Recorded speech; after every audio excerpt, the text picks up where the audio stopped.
لذلك امتی یعقوب رحمۃ اللہ تعالی علیہ تلبس کو تیری زیارت مدامی یا رسول اللہ. قال اللہ تبارک و تعالی فی شان حبیبہ ان اللہ وملائکتہ یصلون علی النبی یا ایھا الذین آمنوا صلوا علیہ وسلموا تسلیما. الصلاۃ والسلام علیک یا سیدی یا رسول اللہ.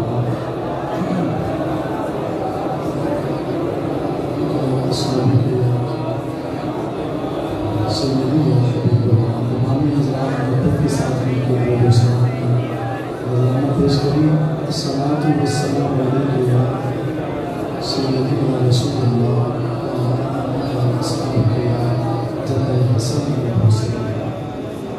تمام حمد و ثنا تعریف و توصیف اللہ رب العزت کے لیے جو خالق کی کائنات بھی ہے اور مالک کی ارض و سماوات بھی.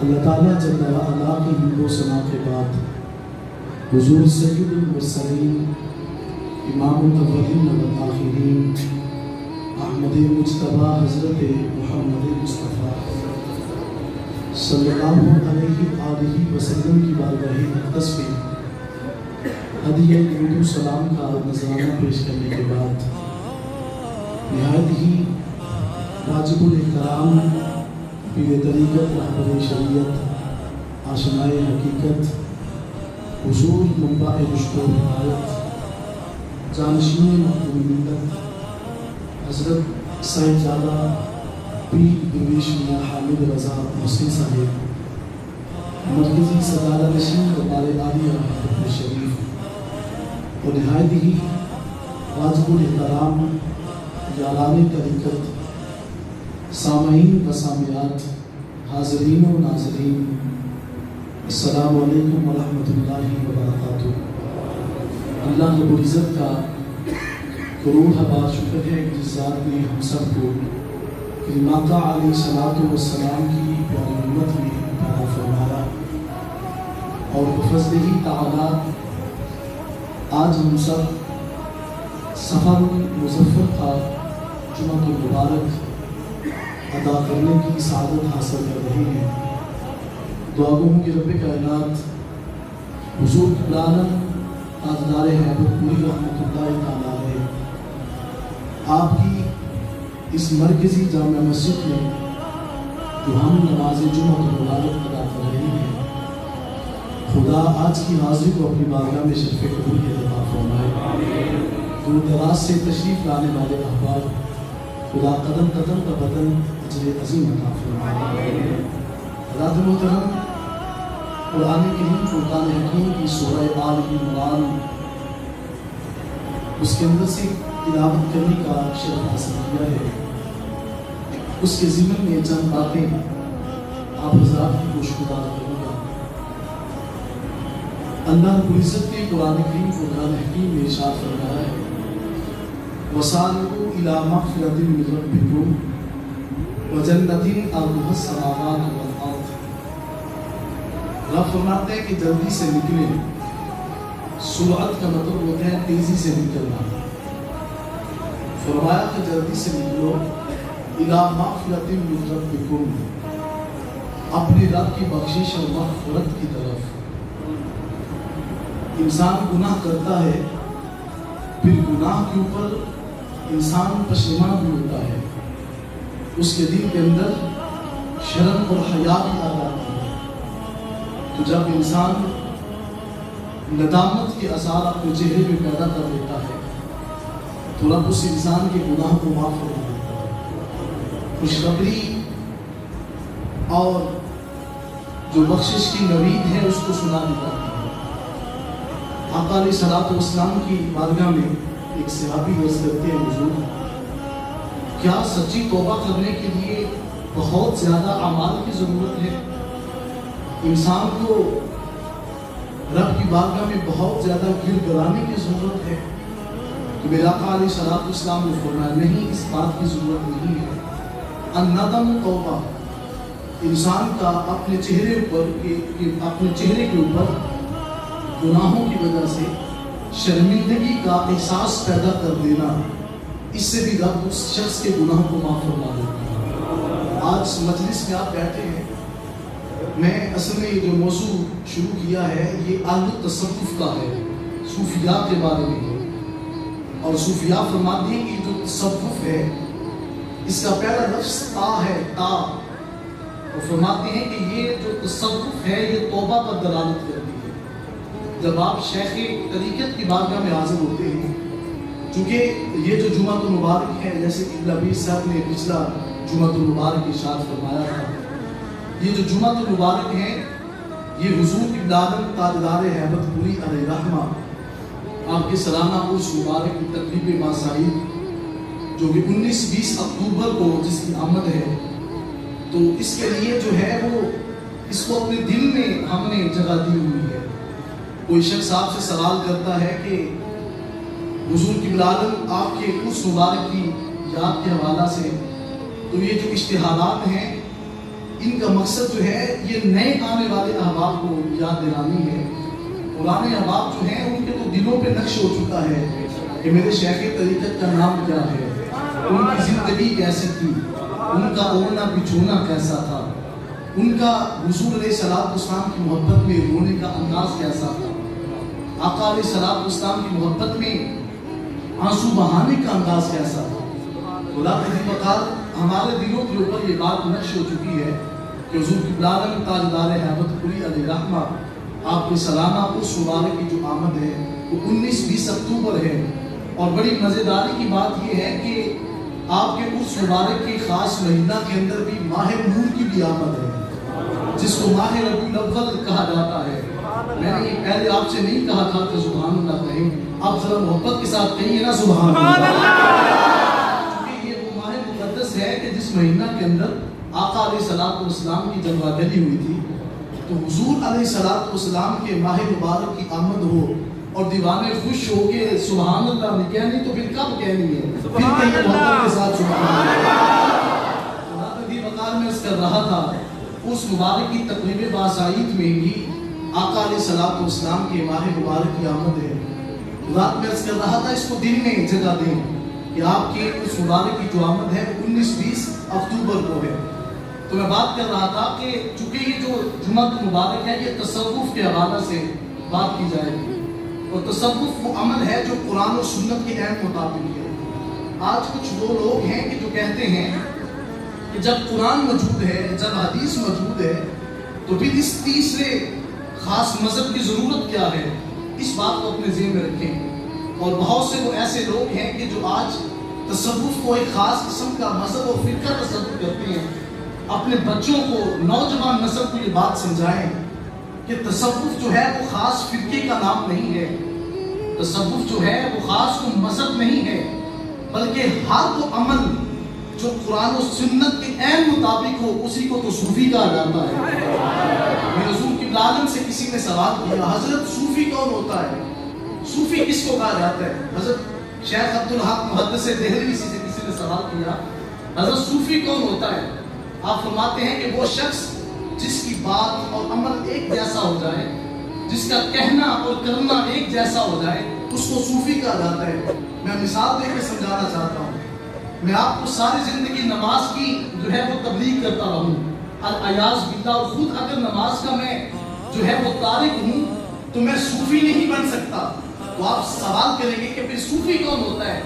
صوفی کو ہوتا ہے جس کی زبان سے جو لفظ نکلے اس کا ایک ایک حرف جو ہے اس کی زندگی کے اوپر اترتا ہوا نظر آئے، اس کو صوفی کہا جاتا ہے۔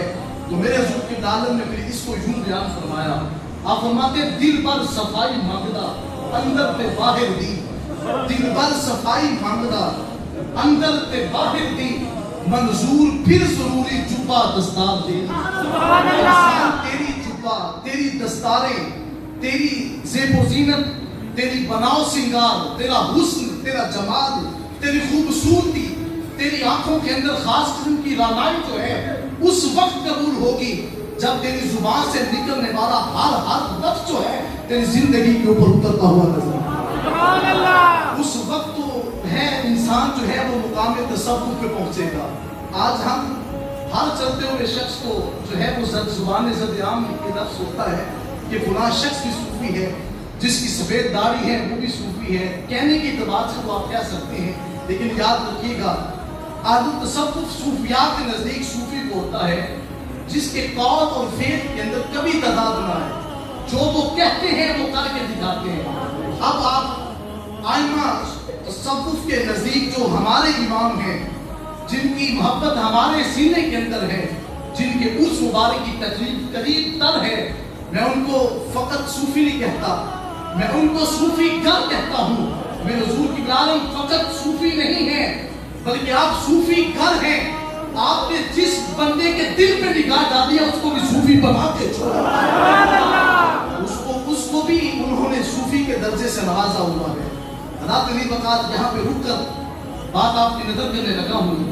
حضور کی عالم تاجدار ہیبت پوری علیہ رحمہ اور صوفی محمد اشرف صاحب رحمۃ اللہ تعالی علیہ حال ہی میں ان کا انتقال ہو چکا ہے. وہ یہ بات نقل فرماتے ہیں. آپ فرماتے ہیں میرا ایک دوست تھا، میں نے حضرت سے عرض کی حضرت اس کو بیعت کر لیں، اور آپ فرمایا کرتے تھے کہ یا کوئی اور پیر ڈھونڈ لو، یہ وزن یہ بوجھ اٹھانا بڑا مشکل کام ہے. آج تو لوگوں نے منڈی لگائی ہوئی ہے نا کہ وہ بات میں لوگ کہتے ہیں کہ یار یہ مرید ہونے کے لیے پرنے پکڑ لو. یہ کہ یاد رکھیے گا آج بھی یہ پوری سرزمین میں یہ بات کر رہا ہوں، پورے وثوق سے منبر رسول کے اوپر کھڑا ہوں. سرزمین ہیبت شریف کے قبلہ پیر صاحب موجود ہے. آج بھی یہ انداز وہ نہیں ہے جو لوگوں کا طور طریقہ ہے. آج بھی یہ درس دیا جاتا ہے یار اگر مرید ہونا ہے تو چہرے کے اوپر سنت مصطفیٰ سجا سکتے ہو، حضور کی سنتوں پہ عمل کر سکتے ہو. پچھلا جمعہ المبارک آپ کے سامنے ہے، قبلہ پیر صاحب نے آپ سے وعدہ لیا ہے، تو میں قبلہ پیر صاحب کے موجودگی میں یہ بات کر رہا ہوں کہ کئی وہ لوگ جن کو میں جانتا ہوں کہ آج سے قبل ان کے چہروں کے اوپر سنت مصطفیٰ نہیں تھی، لیکن پیر صاحب کے کہنے سے آج ان کے بھی چہروں کے اوپر سنت مصطفیٰ نظر آتی ہے. تو میرے کریم آقا کا فرمانے نشان ہے کہ جس وقت لوگ فتنے میں پڑ جائیں گے، یہ جو دور گزر رہا ہے یہ فتنہ فساد کا دور ہے، اور میرے آقا فرماتے ہیں ہر شخص نفسا نفسی کے عالم میں پڑا ہوگا. اور میرے آقا فرماتے ہیں اس وقت جو میری ایک سنت سے پیار کرے گا، میرے آقا فرماتے ہیں قیامت کے دن میرا رب اس کو 100 شہیدوں کا ثواب عطا فرمائے گا. جو بندہ حضور کی ایک سنت سے پیار کرتا ہے. خدا میں اس کر رہا تھا آقا علیہ الصلوۃ والسلام کے غلام محدث اعلیٰ حیدر پوری علیہ رحمہ، آپ نے کہا کہ یار کوئی اور بندہ ڈھونڈ لو. کہا نہیں حضرت یہ آپ سے بڑی پیار اور محبت رکھتا ہے. اب وہ شخص آپ کے دستے بیعت ہوتا ہے، آپ اس کو جو ہے وہ مریدی کے شرف سے نواز دیتے ہیں. اور یاد رکھیے گا پیر و مرشد ہوتا ہی وہ ہے جو آپ کے بازو کو پکڑ کر مدینے کی بارگاہ میں پہنچا دے. یہ مقصد ہے پیر و مرشد کا، اس بات کو ذہن میں رکھیں. آج لوگ جو ہیں وہ نوجوان بچوں کو گمراہ کر رہے ہیں کہ جب قرآن موجود ہے، جب حدیث موجود ہے، جب سنت مصطفیٰ موجود ہے تو پھر پیران اعظام کی ضرورت کیا ہے. یہ بات آپ کو سمجھا رہا ہوں. میرا آقا علیہ الصلوۃ والسلام فرماتے ہیں کہ نبوت کا دروازہ بند ہو چکا ہے، قیامت تک کوئی نبی نہیں آئے گا. اب ان اولیاء کا کام کیا ہے؟ ان اولیاء کرام نے وہ عمل اور وہ کام کیا ہے جو بنی اسرائیل کے انبیاء کرتے رہے ہیں، وہ عمل ان کا رہا ہے. اب میں یہاں پر ایک رک کر بات آپ کی عرض کرنے لگا ہوں. آقا علیہ الصلوۃ والسلام کو لوگوں نے گالی گلوچ نعوذ باللہ من ذالک، آپ کو ہر تکلیف سے جو ہے حضور کو برداشت کرنا پڑا. آقا علیہ الصلوۃ والسلام کے غلام ہیں، ان کا نام حضرت مالک بن دینار ہے رحمۃ اللہ تعالی علیہ. آپ کے گھر کے ساتھ جو متصل دیوار تھی وہ ایک یہودی کی تھی. اس کے دل کے اندر آقا علیہ الصلوۃ والسلام سے پیار موجود نہیں تھا، حضور سے بغض رکھتا تھا. آقا علیہ الصلوۃ والسلام کے بارے میں دل کے اندر برے خیالات رکھتا تھا. مالک بن دینار اپنے گھر میں رہتے. اب وہ یہودی کرتا کیا تھا؟ اپنے گھر میں جھاڑو دیتا اور جھاڑو دینے کے بعد جتنا پورا کرکٹ اکٹھا ہوتا تھا اس کو اٹھا کر مالک بن دینار کے گھر پھینک دیتا. ذرا اپنے آپ سے سوال کریں، اپنے دل سے پوچھیں یار ہمارے ساتھ کوئی ایسا عمل کریں ہم تو اس کو ایک قدم نہیں چلنے دیں گے، اس کے گریبان کو ہاتھ ڈالیں گے. مالک بن دینار کو وہ ایک شخص تھک ہار کے یہودی ایک دن رو کر پوچھتا ہے مالک بن دینار کیا تجھے کبھی میرے اوپر غصہ نہیں آیا؟ کیا تو یہ نہیں چاہتا کہ میں اس بندے کو سزا دوں؟ آج تک میں نے دیکھا ہے تو مجھے کبھی تنگ نہیں کرتا، میرے گال کے اندر تو اپنے گال کا کوڑا نہیں پھینکتا،